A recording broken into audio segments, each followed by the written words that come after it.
I had a really great question, and it was about state reporting for AE Connect. So let's talk about that. I'm very distractible. What I did not tell you about AE Connect was that if you were used to using, wow, if you were, Share.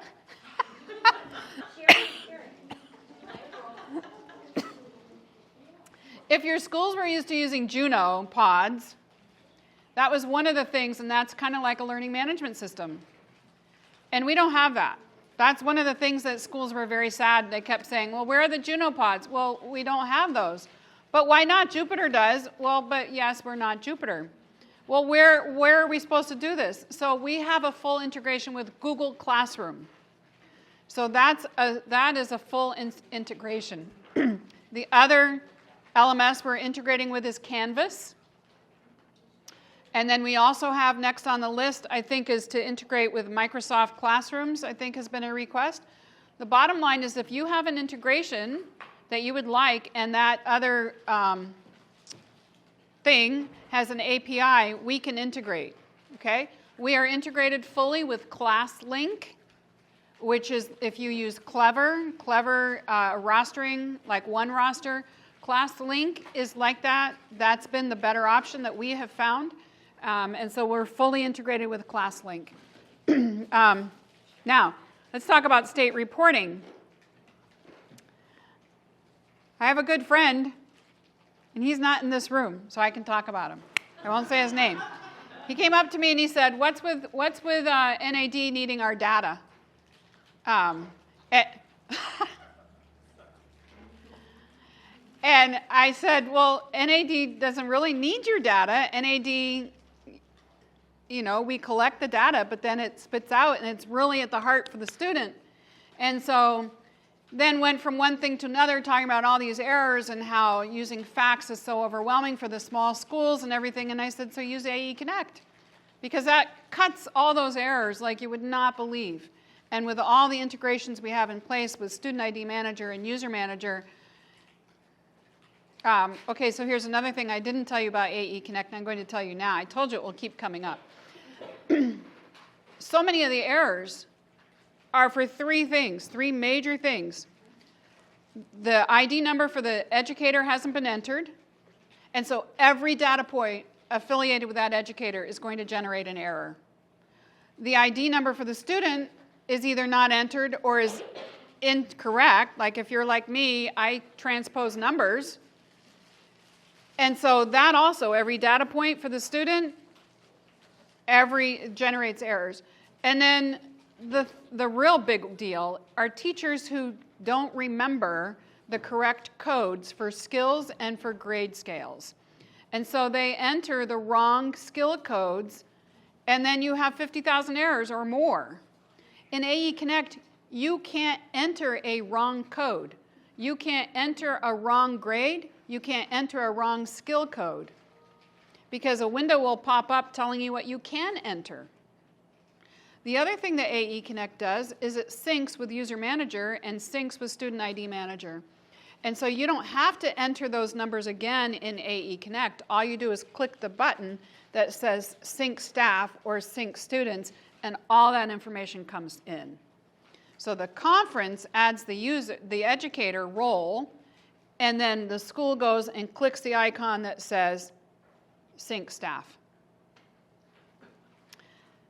So said friend said, well, we can't use it because of state reporting. It's like, well, wait a minute. Yes, you can. We just need the protocols for what your state requires. We are working with the state of Wisconsin. We missed the deadline last year, but we will meet the deadline this year, and they will have all the stuff so that they can approve using AE Connect for Wisconsin schools. So if your schools use do need the state reporting, we need those protocols. And then our developers look at it and they make those changes so that it will work with your state reporting. So again, will we tell you you have to use it? No. But will we do everything that we can to make it so that it's helpful and useful for you? Yes. And I will tell you another point of data roll-up, because we're going that direction now. It is truly the heart of the student. Data roll-up has the official archives for North American Division students. We had a situation years ago, it was the early years of data roll-up, and a school not in your union owed the conference quite a bit of money. And I know that long ago in the days of teaching in Massachusetts, February 28 was the cutoff. If you owed the conference any money, February 28, if your books weren't straight with the school and the conference, they would not allow you to open the next year. They were really hardcore. This other school wasn't in Massachusetts, and they owed quite a bit of money, and the conference said, we're going to need to close you because financially you're not making it. And so the school finally was closed.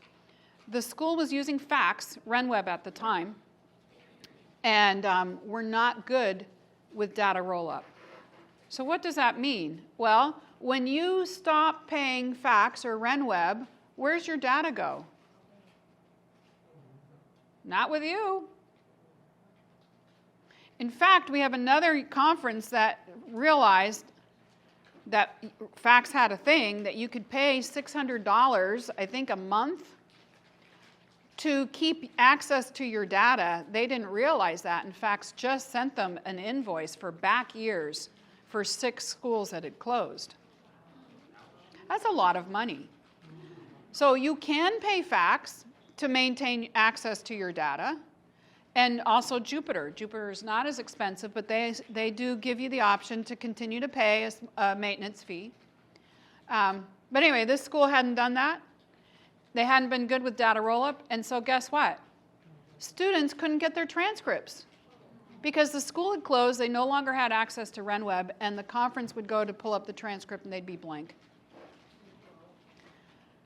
I'm telling you, data roll-up is the official archive, and it's for your students. I've heard of conferences who use more than they would like to, the attendance reports in data roll-up for court. When they have issues with having to prove that the student was in school or was not in school on a certain day, they bring up the attendance record from data roll-up, and that's a court record. So data roll-up reports can be subpoenaed in a court of law, as can your fax or Jupyter or AE Connect records.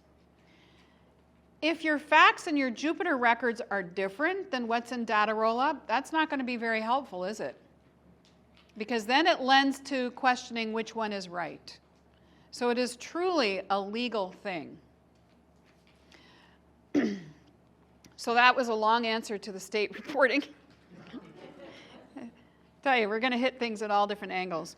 The CUME folder, how's that coming? We have a cumulative record in data roll-up. It is current with the front of that card, of that CUME record folder. It does still have the Iowa scores for students that still had their foot in Iowa. We don't have MAP scores on there because we have a full student portfolio report that has the MAP data. So as far as a CUME record, it's there. Yeah. We have conferences that require their teachers to print that out and sign it and turn that in to verify that they have checked that CUME record and the data is correct. And they don't have a physical CUME record. Yeah. The reason I didn't mention AE Connect in that drama is because AE Connect data and data roll-up are the same. You can print report cards straight up out of AE Connect without having to wait for your imports to process in data roll-up, but they are identical because it's in the same system. It's ours. Okay? All right. I want to talk to you about communication. Who can tell me what Engage is besides the fact that it is communication? Well, this is jolly. It's good blank slate. It's a newsletter because it's communication. So every quarter, the North American Division Office of Education puts out a newsletter. And you should get that to your email, to your inbox. And it used to say that it came from Arnie Nielsen. but it was really one of my other email addresses, but it looked like it came from Arnie. This issue came from me for obvious reasons, but the new one is set to be launched next week. And so you'll always see a welcome from the VP of Education. In this case, it will be Elder Bryant. The Create section is about curriculum. And so Lisa Standish is the one who manages this section. And so this was about STEM. The Discover one is my section. And I like to try and see if I can get other people to do my homework for me. And so RJ Tenga, who teaches at Loma Linda and also for Griggs, did a section on labs. And so there's also a whole section in AE Tech for virtual labs that RJ has put together. That's pretty cool. Encounter is Stephen Brawley, so it's the secondary section. In this one, he's highlighting our By Design biology textbook. Challenge is Evelyn Sullivan, which could be either early childhood or mental health or REACH, because she has all of those under her, I don't know how she does it, but she manages all of those areas. And then snippets are just that, snippets of information that we feel are helpful to educators. So you can see that you could have logged in here or gone here to see all the recorded sessions from the Educators Convention. This talks about our statistics. I didn't show you that, but is there a, no, I guess I'm not going to. That just shows us. But there, oh, here we go, view statistics. This information, quiz question, where does this come from?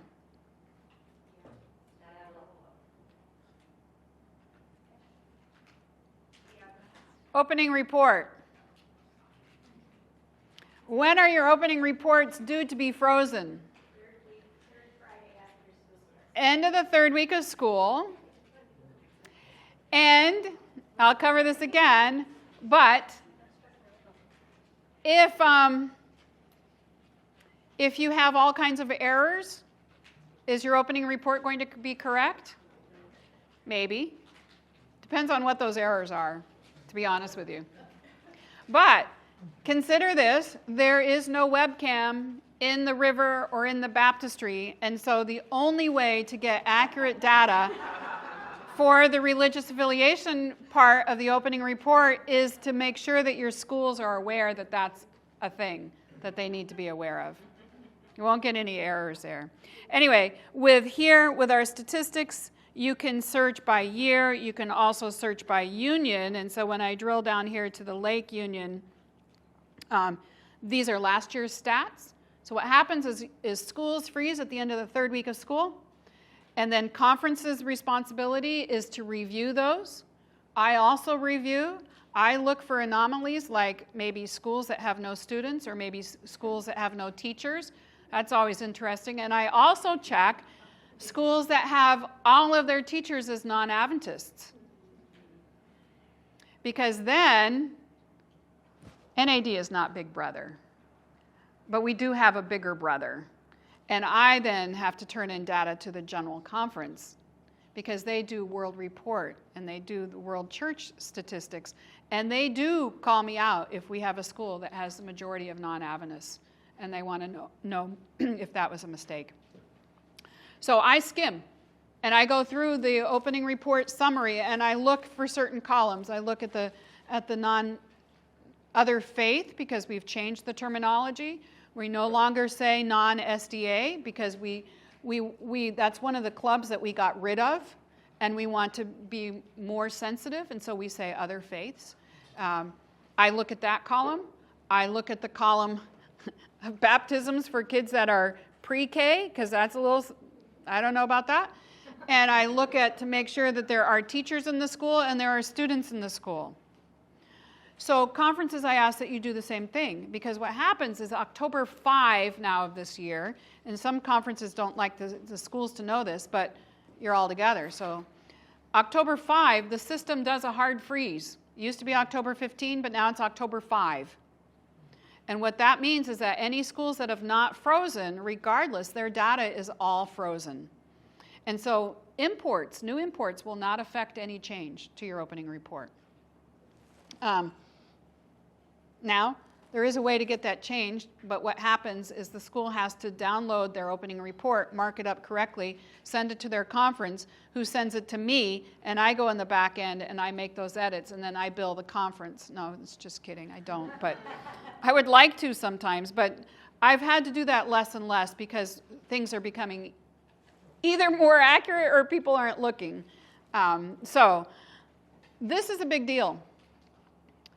There are a lot of people who come to this page and they look at our stats.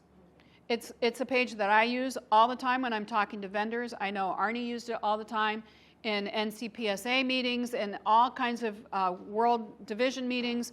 So we refer to this page a lot.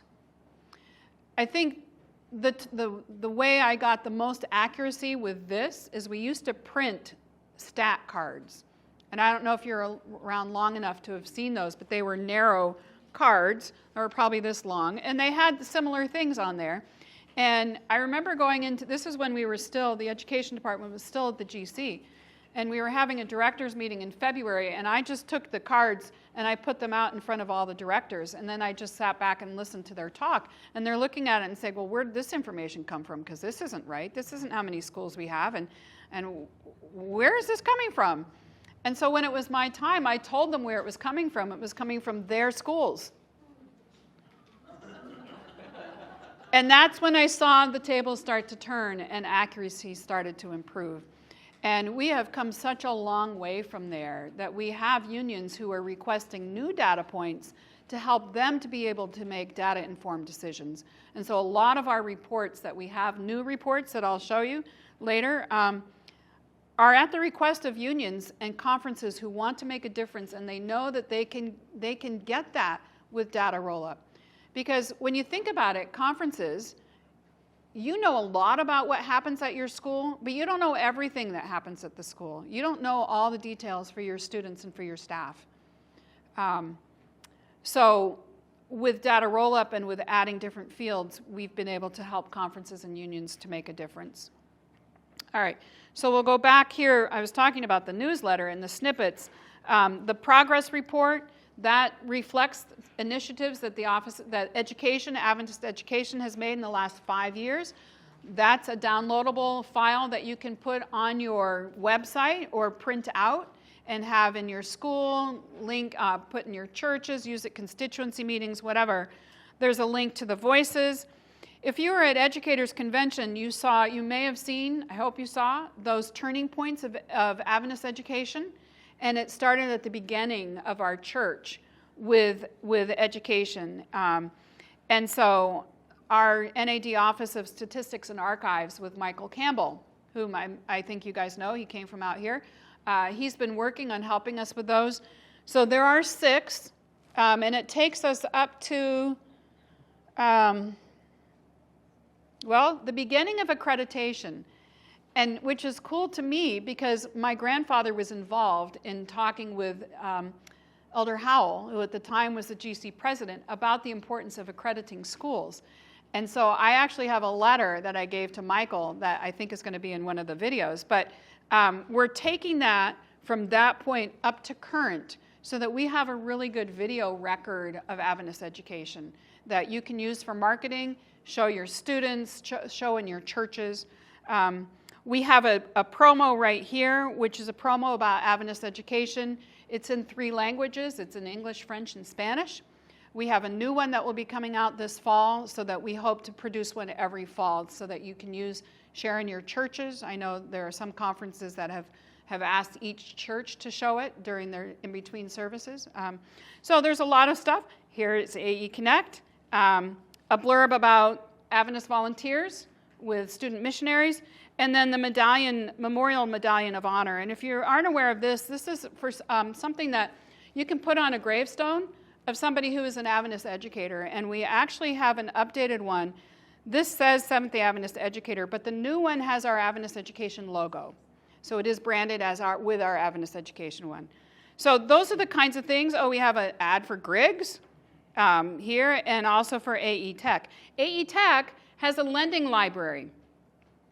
And so if you have a school that wants to rent, check out a set of EvoBots, of robots, microbits, we have a podcasting station, we have document cameras, we have all kinds of tech things. Maybe you have small schools that can't afford it. Maybe you're a larger school that wants to try it out. And so you can check it out for 2 weeks at a time. We send it to you free. You send it back, pay the postage. If you break it, you pay replacement. But if you take good care of it, all it costs you is the postage to ship back. So that link is here too. So engageae.com is the URL for that newsletter. But you should be getting it to your inbox. If you have not seen it, check spam, because it does come from MailChimp, which is a newsletter thing. If you have an email that says principal at, or secretary at, or superintendent at, you may not be getting them at all, because MailChimp will screen you out. Because role-based emails are not good safety protocols for hacking reasons and spam. So that would be another reason that you may not be getting your email. But if you haven't seen it in your inbox, just let me know, and I'll go back and I'll check and make sure that you're getting it, okay? Another newsletter that we get is Leading the Journey, and I'll show you that in a minute. But other ways that I communicate with you is I may send an email to teachers, maybe PE teachers, because I can filter that in the data roll-up directory. I may send to teaching principals of one-room schools. Comes from MailChimp. I know it's a risk. I know it doesn't always get to where I need it to go. I also send emails to conferences asking them to share out with the schools. For instance, I think last week I sent out an email to conferences asking them to share again with schools about money that is available to you for the Pentecost 2025 initiative. You can get about $3,000 if you run some sort of evangelism thing at your school. So the form is there. So conferences, you should have gotten that from me last week, and hopefully that went out to schools. So I try all kinds of ways to get information. I'm not the best at following the rules of how I should communicate. I'll just own it. We do have a Slack workplace. We have one specifically for conferences where I try and do announcements. Also, Slack is a really good way, conferences, to reach me. Like, I get the notification on my watch so I can look and see who it is and if it's urgent. I get it on my phone. I'm pretty digitally tied. I get it on my laptop wherever I am. Slack follows me. But that's been helpful, especially at data roll-up error time when you're trying to get things resolved. But there's a workplace for school registrars that we started a couple years ago for registrars to network. We also have one for Adventist education educators, which we started during COVID. We have about 2,000 educators in there. It's a place where in the general section, I'll put announcements, like I think it's South Atlantic, I believe, who typically runs a virtual week of prayer, and they advertise that they ask us to share that out across the division. I'll put things in there that are discounts, maybe free offers. So things that don't have to be totally vetted. They're not speaking of coming from the North American division, but it's a resource that's helpful for teachers. It's also a place for you to network. Leading the Journey is a newsletter for administrators. The way this works and the way Engage works is it actually syncs with data roll-up with User Manager. And so in User Manager, you have a role. If you have a role of teaching principal, academy principal, conference, all the conference levels, all the union levels, you should be getting this email in your inbox. Again, it comes from MailChimp. It looks like it's coming from Leading the Journey. And it is an administration thing. This time it usually comes out the 15th of every month. This one happens to say September. It's really August. My fault. But it always links to the principal's handbook. And then Pacific Union Conference does this for us, but they utilize the wealth of knowledge and experience across the North American division. So leadership as a change agent, You have the 4 C's of leading organizational change, and you have when leading change doesn't go as planned. So there are usually 3 really good, change is messy. Usually 3 good articles for leadership. So I know that there are some unions who follow up when they get this in their inbox. They send that out to their conferences saying, please make sure that your administrators are seeing this, because it's good content. And there is an archive that you can look back and you can see it goes before 2016. And some of it's still, some is dated, but some of it's still, a lot of it is still relevant. So that's our communication. So I hope that you've seen those 2 newsletters. Lots of helpful information. So now we're going to dig deeper. I talked to you about the data pipeline. This shows you what our data does. So it comes in from many places. It comes in from eAdventist. It comes in from User Manager. It comes in from student IDs. And then it lives in data rollup. It goes out to places. It goes out to curriculum. If you have schools that are using pre-KK, Cobblestone's curriculum. And that comes in off of the username and password is what the dashboard is. The Adventist Learning Community. We have secret things in the ALC. We have hundreds of courses from Simple K-12, which are hour-long PD. You can find anything, I think, related to schools, counseling, tech things there from Simple K-12. We have our standards-based learning training in there. And those kinds of things, if you're not logging in with a dashboard, username and password, you don't see those courses. You don't see that content because it's specific to Adventist educators within North American Division. So every time you have an email change in dashboard in your user manager account, it syncs with ALC. So there's that partnership. I have here AE Connect. That also syncs. I told you before, user manager and student IDs sync. eAdventist syncs every midnight, and we'll talk a little bit more about that. The other student information systems send data in, fax and RenWeb. Sadly, Canada doesn't take part in data rollup because of privacy issues with data crossing the border. We're working out something for that, I hope. And Monterey Bay and Loma Linda also are not able to take part. They use a vendor that isn't. Actually, they were going to charge about $30,000 to write the protocols to be able to share with us, and we said no. But I will tell you that both of those schools are on board with moving over to AE Connect as soon as we have the things in place that they need. So we hope that we have everything in place so everyone who needs to have choices can have available choices. E-certification. Here's another lovely thing about development, right, Sue? Soon and very soon, the new eCert platform will be launched. Right now, e-certification is being managed by eAdventist developers. And actually, it was done for free. We didn't pay a dime. They just did it. And so they've done a great job for us. I can't say the same for the cost of the new eCert platform. But it will be seamless so that Sue will be able to send messages to you. You'll be able to, there will be more integrations. If you update your email address in User Manager, it will be Sue won't have to worry about trying to get the real address. Everything will be synced and integrated. So we are hoping that happens very soon. WellNet, if you have a PE teacher, dedicated PE teacher in your school, I hope they know about WellNet. We've been paying $1,500 every year for PE teachers to have a really robust wellness software. It's free to you guys. We pay for it.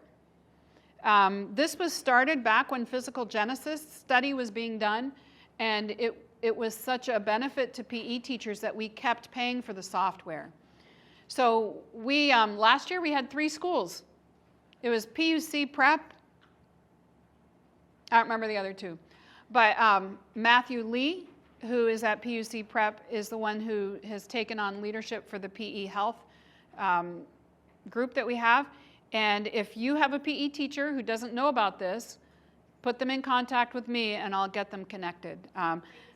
This is for grades, I think it's 7 to 12. But what's cool about it is it pulls the roster from Data Rollup. So with your school import, if you have a student who wasn't there yesterday, but today they've enrolled, tomorrow that kid will be in the WellNet roster. It's free to you. I talked to you about the GC data, world data. That also now syncs. It used to be a manual entry that I had to do that would take me weeks because I'd have to go school by school by school and update the head teacher, update the student enrollment, how many teachers were of other faith, so on. But now we have that data sync.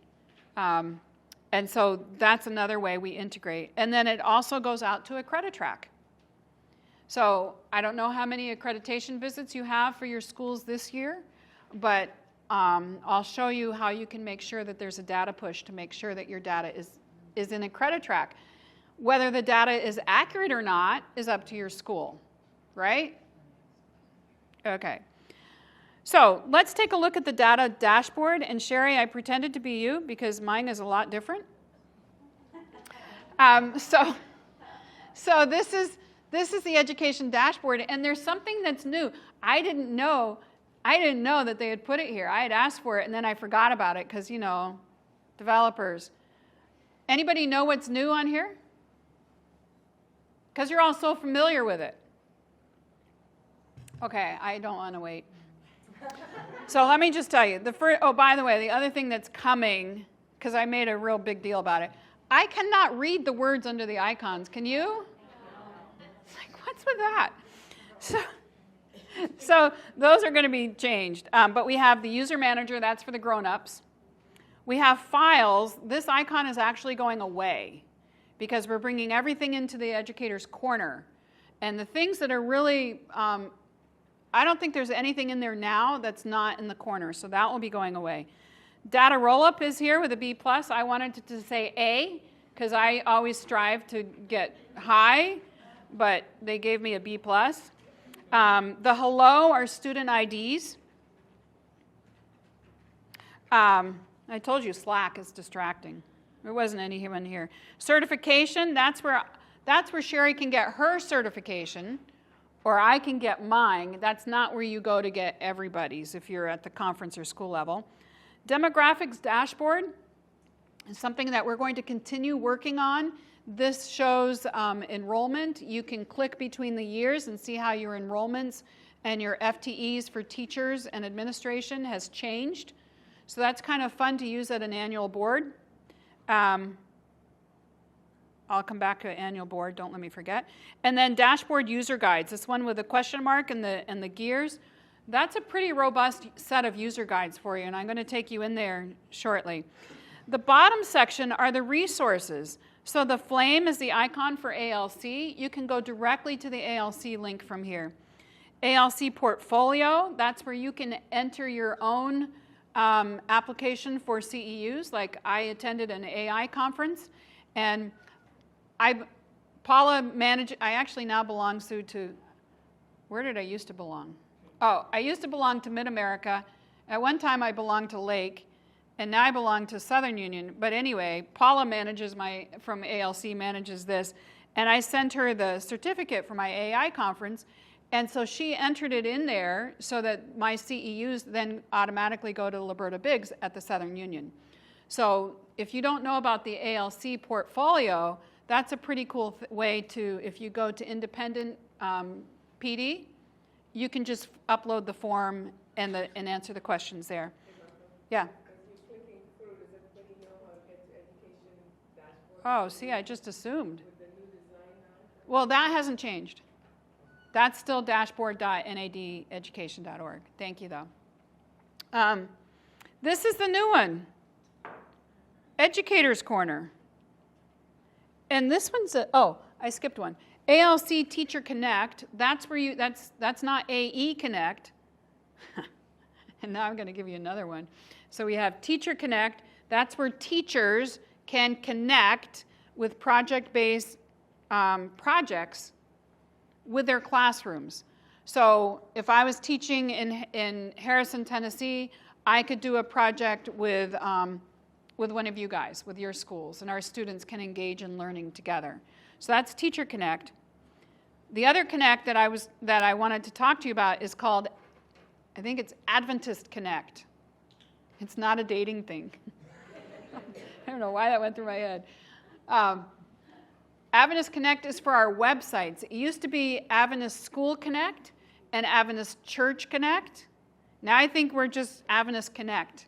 And we are totally redoing those free websites for all schools and all churches. And we have a new template for schools that will have the same look and feel of Adventist education. And so we have a static one that if the school doesn't want to do anything, it will just populate the data from eAdventist, and it will have some links to our website, to that public-facing Journey to Excellence page. And then there will also be a fully customizable one. So that's coming this spring, I think. Okay, so watch for that. This one's new, and it's called Educator's Corner. And this is a screenshot, so if I click on it, it's not going to do anything. But if you're in dashboard.nadeducation.org and you click here, it will take you to the Educator's Corner on our website. This one here takes you to encounter resources. Never ceases to amaze me. This time of year, I get so many emails, Sue, from teachers who say, I can't get into Encounter, and I'm teaching Bible. I'm teaching tomorrow. I need to get into Encounter curriculum. And I go and I look them up, and guess what? They are not Encounter trained. The integration with User Manager, let me just bring this back up, because here is Sherry. So if I go to User Manager, and I look at your people, so this is what the conference sees, and there's this training column. And this is where the union certification registrar is the gatekeeper. And they check off if you have been Encounter trained for elementary or for secondary, because it's two different, or for standards-based, or we now also have mental health training. And we have two that will show up if you're a school in Canada, because they have two other requirements. So with this, if you're not checked off as being elementary Encounter trained, you can't get into the curriculum. And no matter what we do, even if it says at the end of the ALC course, you must submit this certificate to your person. This is your person. That's how you get access. They don't read because they're teachers. And so, no offense, but that's how it works. And then they email me, because mine is on there. When you try and log into Encounter, it says if you have trouble, email Martha Ban, blah, blah, blah. And then I say, oh. So I made a new thing. I've got to tell you about this, about AI. It's called blaze.today. And you can put in your message. I did this morning. You can put in your message to there. I have it on a desktop app for my Mac.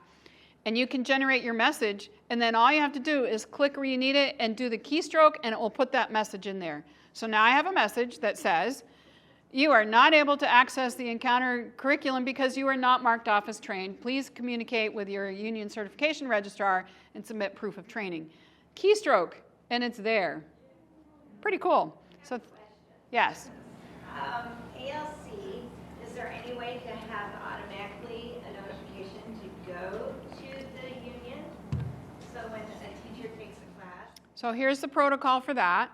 You submit that request to Sue, and Sue will bring it to the certification registrars, because we asked about that from the very beginning, and that was voted down. But maybe, Sue, we can bring it back. She doesn't look too happy. I was looking at something else, listening to She wants automatic. What the problem is. That's okay, I'll email you soon. That's good. Sorry, Sue. She wanted automatic to, when they finish the ALC, to automatically go to eCert. Oh, yeah, and there were some Yeah. registrars that said, Yeah. Oh, and this one, this last icon here will take you right to the SBL toolkit, which does the same thing. You cannot get access to it unless you've been standards-based trained. And by the way, standards-based training looks differently regarding, depending on what union you are currently employed at. And that's all I'll say about it. Okay. So, keys to the data universe. There are 3 of them. Org ID, where does it come from? Nope. ID comes up the dashboard. Nope. Well, that's where I see it. Yeah, but where does it, is that where it comes from? It comes from eAdventist. eAdventist is the boss of Adventist organizations. That's where the conference goes in and marks your school active or inactive. That's where your conference goes in and changes the grades, the grade level, whether they're the bucket of pre-K 8, pre-K 10, pre-K 12, 9 to 12. That's where the conference goes in and puts in who the head teacher is or who the principal is of your school.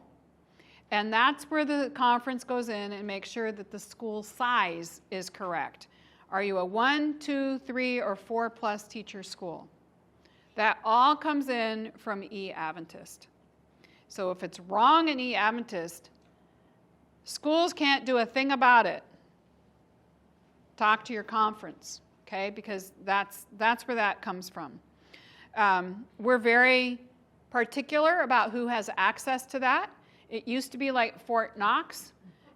We begged and begged for educators to have the conference education office to have access to it because it's the conference team that knows when the principal changes, we hope, right? And hopefully the conference knows when the website is different and when you go from a 3 to a 4 teacher school or such. So that's why that sits with them in eAdventist. The second key to the data universe is the educator ID. This was interesting, and it continues to be interesting. Once you get an educator ID, you have it until, forever. Like, I'm sure there are many people in here who have passed away. Once you get that educator ID, doesn't matter if you change your name, doesn't matter if you change conference, school, union, doesn't matter. You always have that ID number.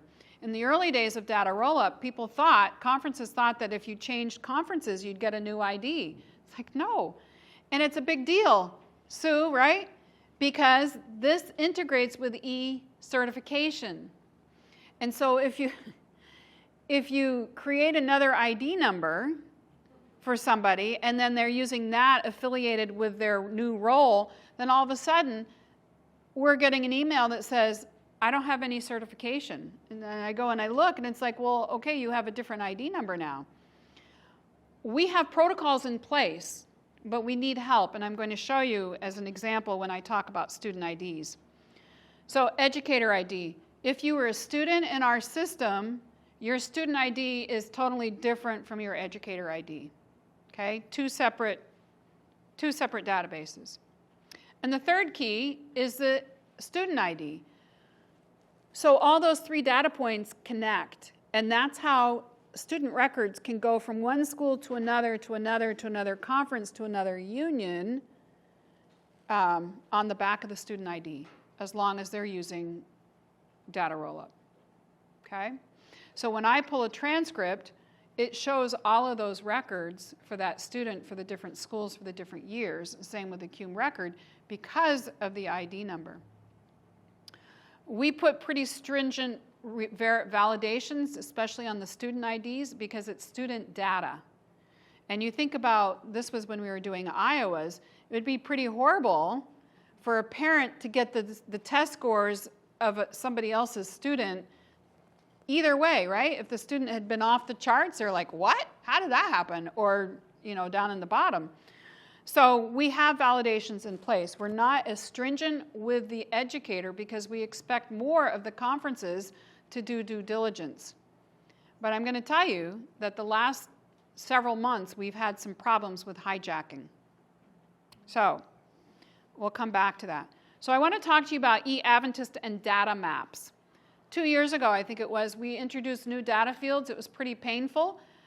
because we put it on the backs of the student information system to collect constituent organizations. Me, coming from most of my experience in New England and the Northeast, I thought having 5 schools, 5 constituent churches was good. Well, a pain, but good. Imagine my surprise when I got an email from somebody on the West Coast that says, what happens? We have 42 constituent churches. What do we do? There aren't enough room. And it's like, wow, your board meeting must be huge. Anyway, we started collecting this data, and now it comes in from, where would this come in from? I'll just tell you. It comes in from eAdventist now. Because now the conferences get to... The conferences say, thank you, conferences. They get to put the constituent organization and make that affiliation. But this way you don't have to populate it every year, and the conferences know all these things anyway, and they have all that free time on their hands. Probably not. So managing data for schools, there is a help page for that in our user guide that now you know to get to from eAdventist. And it's about eAdventist, and there's a tutorial for conferences to see how to make those updates, and it tells you what fields come in from eAdventist, all right? And then eAdventist also has conference maps. This is a pretty cool feature, and I don't know that conferences, you're aware of it, but we do some mapping. Let's see if I can do this through data rollup.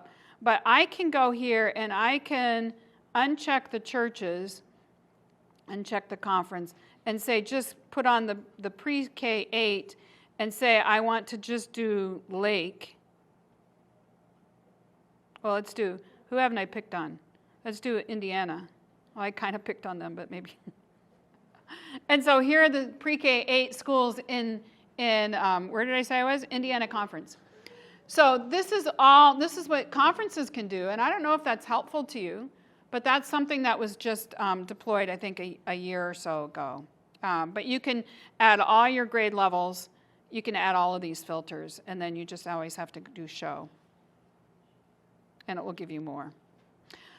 We have done something else. The reason we started collecting constituent organizations is because we want to help conferences and unions to share positive data stories. This happened at a year-end meeting at the division, and Brian Ford, the director of eAdventist, got up and said about how schools talked about data, and then mentioned that schools were shrinking, the number of schools were shrinking, and referenced that we used to have 900 some schools, and now we only have this number of schools. And our team sat there and said, you've got to be kidding, because that's really fake news. Here's what's happening. We have, for example, Loma Linda. Loma Linda used to have Loma Linda Academy, Loma Linda Junior High, Loma Linda Elementary. They merged to one campus. The same thing happened with Browning Elementary and South Lancaster Academy in Massachusetts. They merged. Same thing happened with Collegedale Systems. They've merged to one. So we have a lot of merging going on because better administration, better stewardship of time and money, you're all right there. We have schools that have merged because here's a school, and here's a school, and this belongs to one conference, and this belongs to the other conference, and they're what, 2 miles away? Why? So we're thinking better. And so getting up there and saying that about the number of schools shrinking, that gives you a very bad perception. That's like, oh no, Adventist education is horrible, it's too expensive, the quality's not good, that's why we're shrinking. No, that's not all the reason. So here's what we do with that data. I work with an individual from Southeastern Conference, and he does mapping for me, and we want to be able to tell better data stories. And so this actually is a map of our territory that goes from Bermuda, which belongs to Atlantic Union, even though it's off by North Carolina, right, all the way to Palau. That's our territory. And when you look at it, I can go closer. Now I've put the filters on to see all this. I think I took all the filters off from churches. Maybe it went back. Probably went back. But I can play with the different filters and see where locations are. And then we've done another thing, and we've taken a look at where our schools sit. So this is pretty small, but I'll just to give you an idea. Mid-America is like empty. Our schools are starting to polarize because people are moving to the cities. That's contradictory to what we've been told, really, to do, right? I moved to the country, by the way, just so you know. But you can see 10 metropolitan centers because the NAD is really focusing evangelism on the 10 metropolitan centers. And that's really, and so that's what these side art things are. And I'll send a copy of this session out to you, and you can link and click on the link and see this deeper. But that's what's happening. We have schools that are closing because there aren't any students. We have schools, as I mentioned, that are closing because there aren't any teachers. We can't get teachers because either there aren't any or it's too expensive to live in that area where the school is. So this is starting to inform what's really happening with our schools and why our numbers are shrinking. Our schools are actually growing in population. So when we looked at stats last year over a 5-year period, our stats last year, enrollment were up to where they were pre-COVID. Our number of schools have dropped, but our enrollment is now just about where it was pre-COVID, and that's a big deal. We're seeing a lot of our schools are changing candidacy status. And so we're seeing elementary that are moving to junior academy. So that means that those students, maybe the boarding schools aren't being populated or they're not going to, they're staying there. We see junior academies that are moving to senior academies. So we're seeing growth, but that's not what's being preached when you just look at the data. So that's what was behind all of that, because we want to help you guys to be able to share positive data stories. Yeah? Question, as it relates to org IDs, Mm-hmm. you have situations where a conference decides to bring schools together, to merge schools, maybe have one campus, the name of one school, but campus A, campus B, campus C. What does that mean for org IDs and, I think that... Yeah, it depends. It depends. So when Collegedale merged, they stuck with Collegedale Academy, and they merged all their students into that main org ID, and we made the other two schools inactive. They were still alive. I mean, they were still active, but they merged under Collegedale Academy. What you're describing, I think, is more along the lines of a partner campus.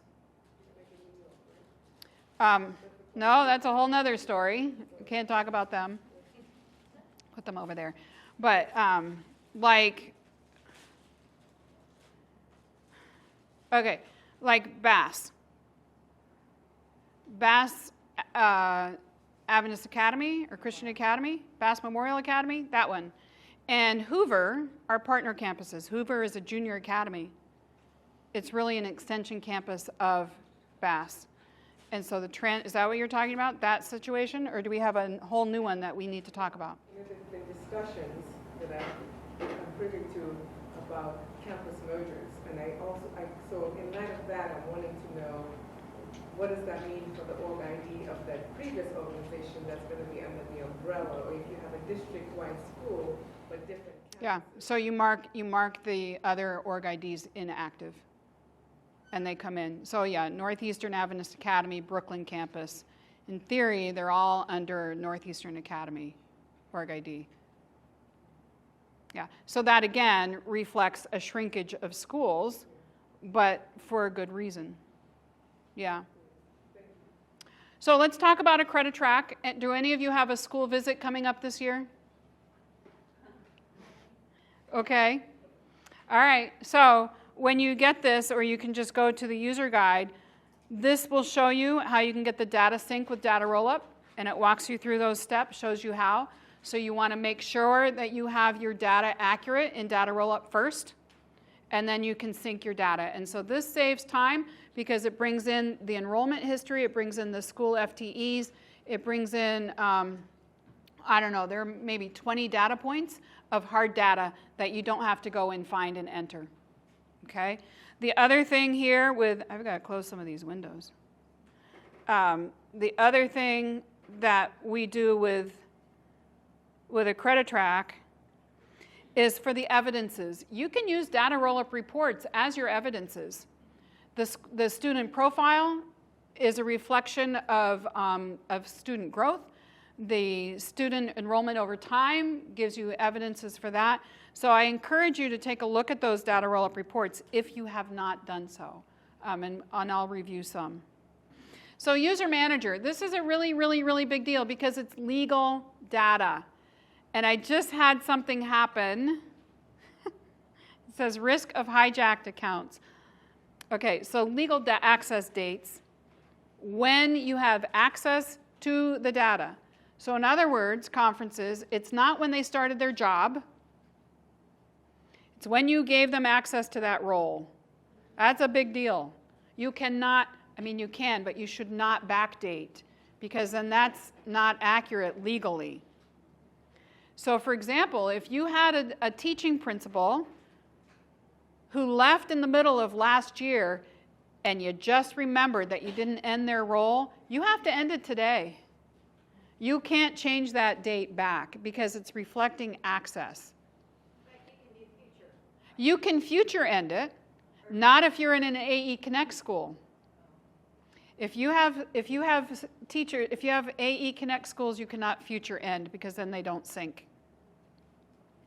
We can look at that, but I learned that the hard way because I did all the SMs and I ended their roles in a year, so I wouldn't have to remember to go back, and then they don't sync. Okay, so access dates, that's really important. It doesn't reflect when you actually started your job and ended your job, but it's when did you get access to the data in data rollup. When did that role start? When did it end? You don't need to have 5,000 roles. Well, there aren't that many, but you don't need to have, if you teach a class and you're also a principal, you only need to have the role that gives you the highest access. We should have leveled these and had it level 1, level 2, level 3, but we didn't at the beginning, and we just haven't had the time to go back and, I mean, it's on our list of things to do, but you only need the level that gives you the highest degree of access, and there is a support page for that, for user roles that lays that all out. So we talked about role-based emails. Let's talk about risk of hijacked accounts. Depending on if this is a staff member or if this is a teacher, this can be a really big deal. You know, in here, and I'll show you mine, because I don't care if you know how old I am. Just knows you know how close I am to be retiring. Okay, so I can go in here, and so can you. I can click on my name, and I go to View Profile, and then I go to Edit User, and I can change my email. I can change my birth date. I can change my legal name. That's a horrible thing, and I have it on the list that that's not allowed. But this is what happens sometimes. A principal leaves, and they give the incoming principal, or they give their administrative assistant their username and their password.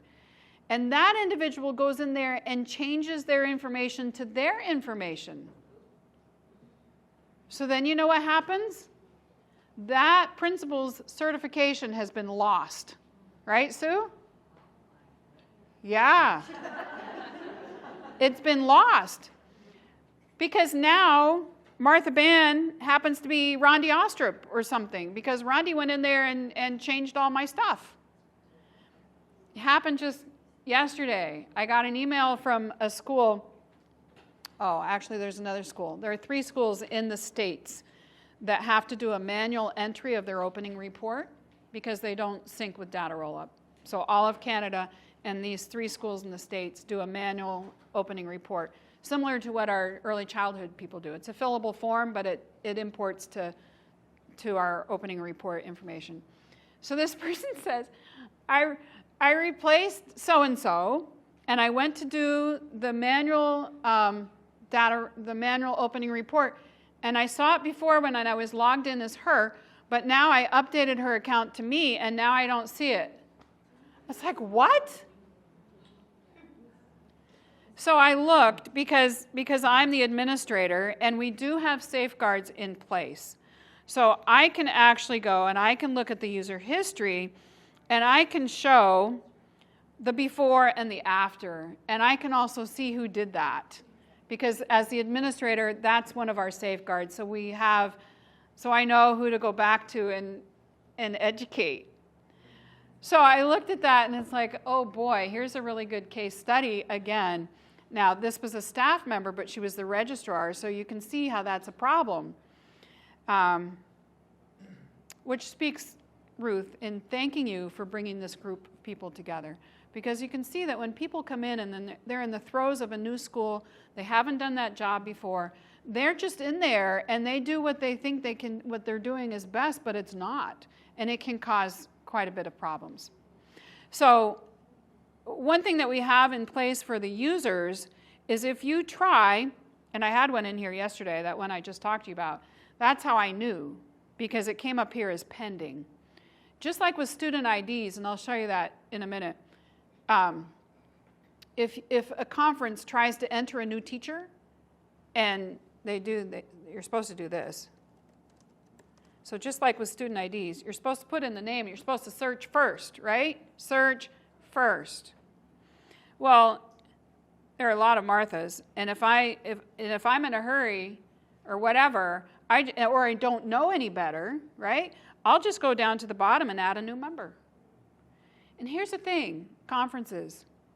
If you have a teacher who's gotten married, who has changed their name back legally, and now they have a different name, this is why I beg and beg and beg that in here we have, in the user manager, full legal name and also previous names.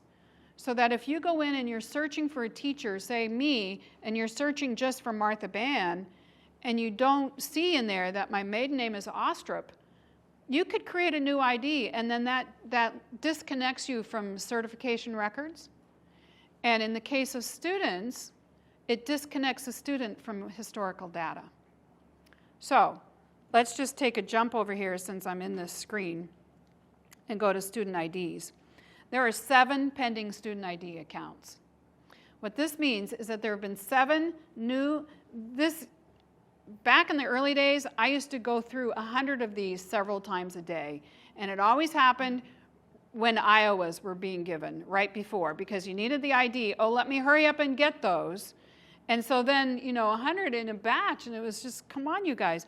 So it's not so bad, but I'll just show you. So here's this guy. This is what I do.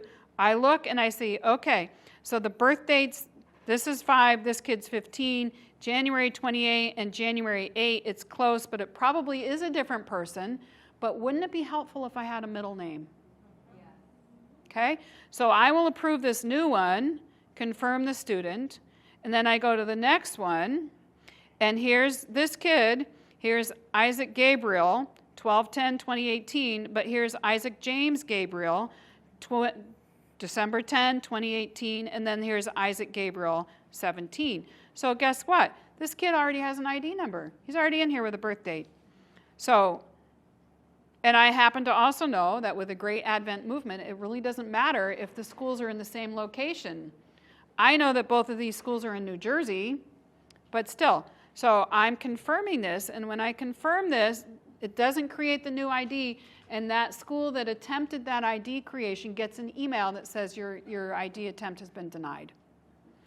So here's another one. I won't do all of them, but okay, so these are obvious. This kid's 5. These are 24, 23, 32, so they're, But again, wouldn't it be helpful if there was a middle name? That's the biggest problem. When we don't have full data, here's Gurney. You guys know them. So 5 and 22. So we'll go through that. But this is what I wake up to every morning, is I come here and I check. And sometimes it's fun, sometimes it's really annoying, like when the same school gives me 15 duplicate and they really have already been in the system. So these are pretty legit. We'll just do that one more. Yeah, so those were all but one. So 1 out of 7, that's not too bad. But schools, when you're doing your student IDs, please include as much legal name data as you can, because it makes a huge difference. Student records. I have some conferences that are now starting to say to me, can you please merge these ID numbers? I can go in, so I'll go into all of my students happen to be cats or dogs. I can go into the history and I can see where Felix was changed and deleted and whatever, but I can see the enrollment history. And so that also was helpful. But sometimes we've lost years of historical data on the ID number because a school didn't look carefully enough. So we do cross-reference the ID number so it's not totally lost, but at a glance, like it won't show up on a CUME record report. It'll just be the most recent, okay? So conferences, my plea for the grown-up people, full legal name. If they've changed their name, if they have a married name or maiden name, get all that in there so that certification records are accurate and all that data. Time yet? Oh, one more thing? Sorry. Because I have to finish this screen, Ruth. Okay. One more thing. Because of all of the security stuff with the internet, my son works for CDK Global. It's the largest car dealership software in the world. They were hacked this summer. Christopher was pretty upset about it because they ransomware. What happened is if you took your car to a dealership to be serviced, they couldn't pull up your record because they couldn't get any of the data. And if you went to buy a car, you had to do it the old-fashioned way with all the paperwork forms, and it was a really big deal.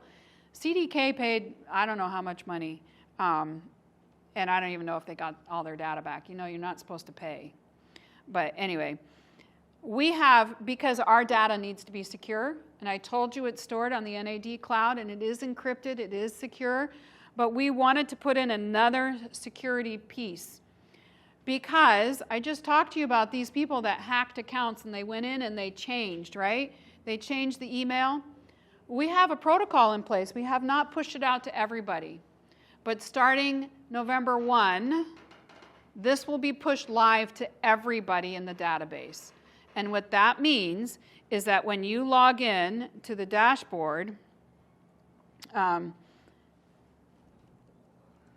you will, if I log out, and this goes by IP address, if you have not logged in the same IP address within 5 days, you're going to have to get a verification code that will come to your email address that's in the dashboard.